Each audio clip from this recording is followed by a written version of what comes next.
¿Qué tal? ¿Cómo les va? Bueno, mientras los tipos de cambio alternativos que tenemos en la Argentina se acercan cada vez más al dólar oficial, achicándose la brecha, el mercado internacional sigue dando muestras de su debilidad en un contexto realmente complicado, esperando la asunción de Donald Trump y las medidas más proteccionistas que seguramente habrá de tomar, cómo evolucionará la relación entre China y Estados Unidos, qué va a pasar con Rusia, Estados Unidos y China, ese también es otro factor que hay que tener en cuenta. China y Taiwán están otra vez al borde de un conflicto más serio del que tienen. Corea del Sur, ya sabemos, me imagino lo que está pasando por estas horas, políticamente está muy complicada. Alemania está económica y políticamente muy complicada. Se ha sumado Francia, que también políticamente está muy complicada. El conflicto entre Rusia y Ucrania que permanece ahí. La relación de Donald Trump ante las amenazas de los países que integran el BRICS de armar su propia moneda y sus propios mercados. La devaluación en Brasil, qué va a pasar con el Mercosur. Evidentemente son muchos los interrogantes que se suman al complejo mercado internacional que si nos atenemos a los fundamentales, oferta y demanda, nos encontramos con un excelente volumen de oferta para lo que la demanda puede absorber en función más que de las necesidades, de las capacidades de compra que tiene esa demanda y con una China bastante más tranquila, con stocks muy importantes de trigo, de maíz y también de soja, que maneja el mercado de otra manera. Mientras no aparezca quien sustituya la gran demanda china de los años anteriores, evidentemente el contexto internacional, en la medida que se siga produciendo, eh, va a ser complicado y vamos a acercarnos a precios inclusive más bajos a los que tuvimos. A lo mejor ese será el remedio para que se produzca menos, pero yo no estoy tan seguro que en el conjunto de los líderes del mundo quieran que se produzcan menos. Yo hace tiempo, y habría que buscar en los archivos, siempre les dije que el mundo quiere alimentos baratos y hacia allá vamos, ¿eh? El mundo quiere alimentos baratos y hacia allá vamos. No solo porque los productores reaccionan o reaccionaron frente a los buenos precios, sino porque en general en la mayoría de los países productores hay políticas que intentan sostener esta idea de producir alimentos baratos, independientemente de que en esas políticas se incluyan grandes medidas de apoyo, como dicen los beneficiados, o de subsidio, como dicen los perjudicados, a los productores. Cuando miramos el contexto mundial, lo hemos hablado también muchas veces, ustedes saben que la mayoría de los países del mundo, por no decir todos, apoyan a través de diferentes políticas lo que es la producción de alimentos. Nada que ver con lo que lamentablemente sigue pasando y viene pasando en Argentina desde hace muchísimos años, particularmente en el caso de los derechos de exportación, desde hace 23 años, si no recuerdo mal, con una pequeña excepción allá por los años 2016-2017. Y si bien es cierto que en el nuevo contexto económico que se está viviendo, en lo que se llama la macro en la Argentina, hace falta que el productor modifique muchas de esas actitudes, esa modificación es fundamentalmente post-tranquera, es decir, tranqueras afuera. Necesitamos que el productor mejore la eficiencia con todo lo que ocurre después de la tranquera. También es muy difícil pedírselos cuando les decimos arréglense solos, ¿no? Porque no hay ningún tipo de política que los ayude a esto, como ocurre en otros países, y porque además se encuentran con todas las limitaciones que sabemos la Argentina tiene en materia de infraestructura, que significan más costos, desde los caminos, las comunicaciones, la falta de instalaciones de almacenaje, etcétera. Pero les decía, si yo les cuento que el mercado siguió bajando, la verdad es que no es ninguna novedad. El run run, como dice mi amigo Mariano Galíndez del mercado, hoy estuvo dado principalmente por la trascendencia pública, masiva, si se quiere ya, de la situación en la empresa Cargill. Cargill, que según algunas informaciones tiene más de 160.000 empleados en el mundo, ha decidido despedir gente. Y estamos hablando de Cargill. Por supuesto, los más cercanos son los que trabajan en la Argentina, que en el día de hoy se han conocido ya muchos despidos en la Cargill Argentina, que está trayendo evidentemente algunos problemas en la logística y que no necesariamente va a ser la única. De hecho, también por estos días hemos encontrado o hemos conocido algún default de alguna empresa proveedora de insumos y demás. La situación es compleja en el mundo y particularmente en la Argentina, en donde el contexto de la macro no está ayudando precisamente a los productores, en general a ninguna producción, pero particularmente a la agropecuaria, como consecuencia de los derechos de exportación que siguen existiendo en niveles muy altos y también del tema cambiario. El tema cambiario hace, por ejemplo, que muchos exportadores o industriales que tenían determinados costos en dólares y otros en pesos, esos costos en pesos, hoy cuando lo transforman a dólares, son mucho más altos. ¿Eh? Y entonces no tenemos que olvidar, en ese sentido, esto que alguna vez yo les mostré y que cada tanto les refresco.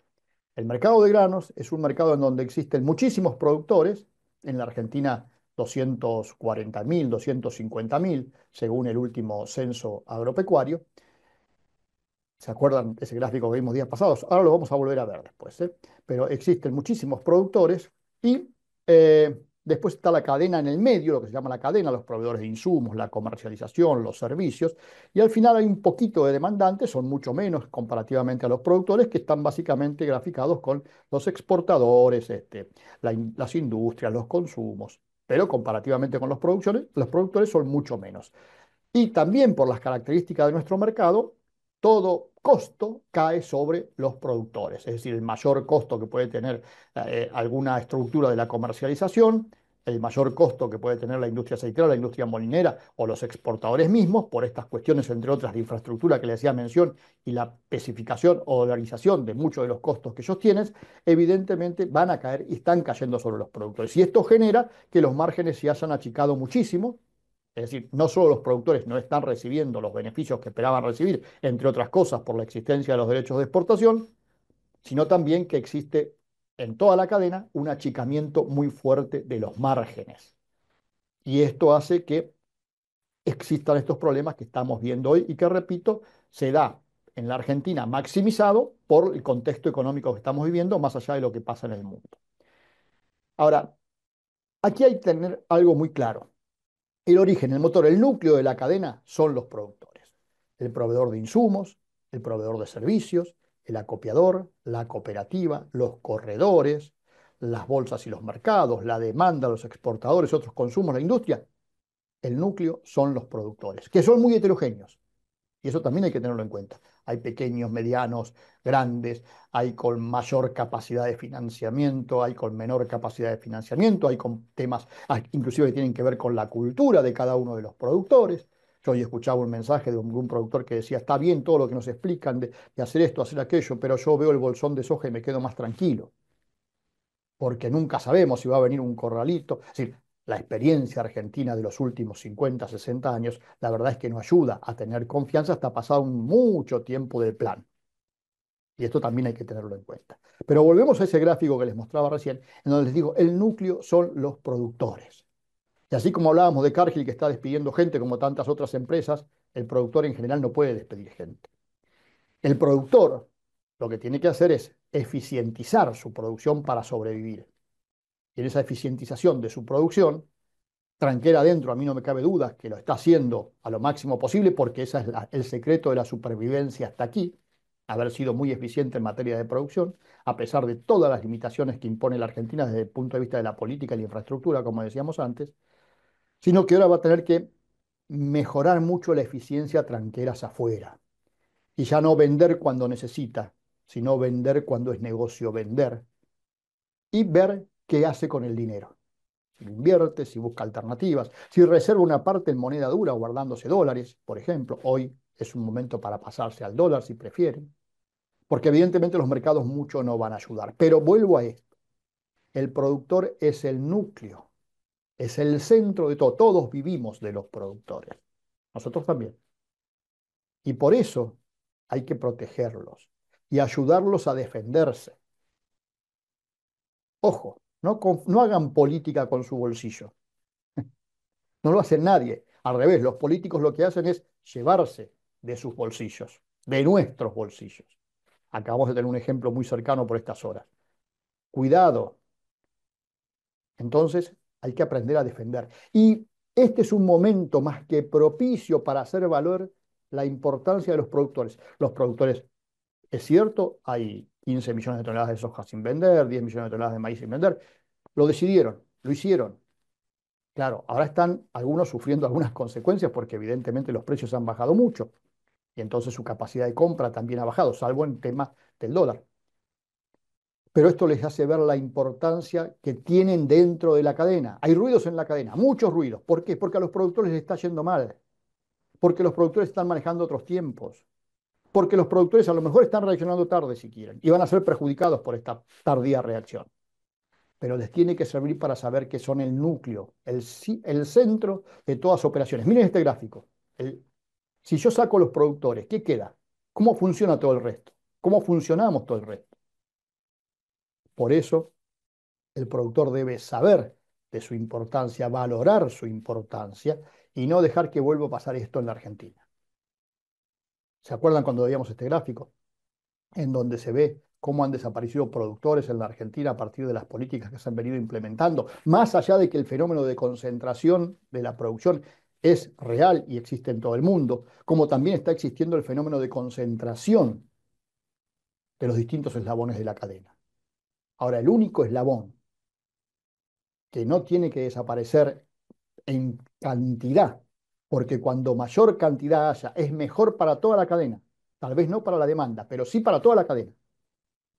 Corredores, acopiadores, cooperativas, que ahora se están peleando entre ellos. La verdad es que es una pelea, como dijo mi amigo Salvador, de pobres entre pobres. Es ridículo la pelea que está habiendo en este tema, por el tema del impuesto a las ganancias. Ya vamos a hablar más adelante de esto en otra oportunidad. Pero el planteo de acopiadores y corredores, que son todos grandes amigos míos, se están equivocando. No es por ahí, muchachos. No es pidiéndole que le cobren impuestos a quien no paga impuestos en todo el mundo ese impuesto, paga otros. Cómo se arreglan las cosas, ¿no? Me parece que no va por ahí. Pero bueno, dicho esto, les repito. Volvamos al gráfico en donde están los productores. Ahí se dan cuenta quién es el nudo central de todo esto. Si a ellos le va mal, a toda la cadena le va a ir mal. Lamentablemente los más perjudicados van a ser los productores. Es como un círculo vicioso, ¿no? Ténganlo en cuenta. El productor tiene que eficientizarse, más aún tranqueras adentro, mucho más tranqueras afuera. Pero eso no quiere decir que no deje de pelear por lo que son sus derechos. Y sus derechos es evitar que le sigan robando, por ejemplo, con los derechos de exportación. Son dos cosas, o son muchas más que dos cosas, pero una no quita la otra. Cuidado con los mensajes de que todo es culpa del productor. No es cierto. Que tengan parte de responsabilidad en no saberse defender, en pelearse, en buscar protagonismo muchos dirigentes, échenlos. Si creen que esos dirigentes no se están representando, cámbienlos, pero aprendan a defenderse. Es muy importante. Si no, algunos arribistas se quedan con el título de defensor de los productores y todos sabemos cómo les ha ido en los últimos 30, 40 o 50 años. Miremos la historia, miremos la historia. Hasta mañana. Somos Leiva Hermanos, un equipo de profesionales especialistas en el corretaje de granos. Brindamos un conjunto de servicios integrados para tus negocios. Poseemos nuestra propia operación logística y somos agentes de bolsa, por lo que te asesoramos sobre inversiones, financiamiento y seguros. Hace tu mejor negocio. Sumate a Leiva.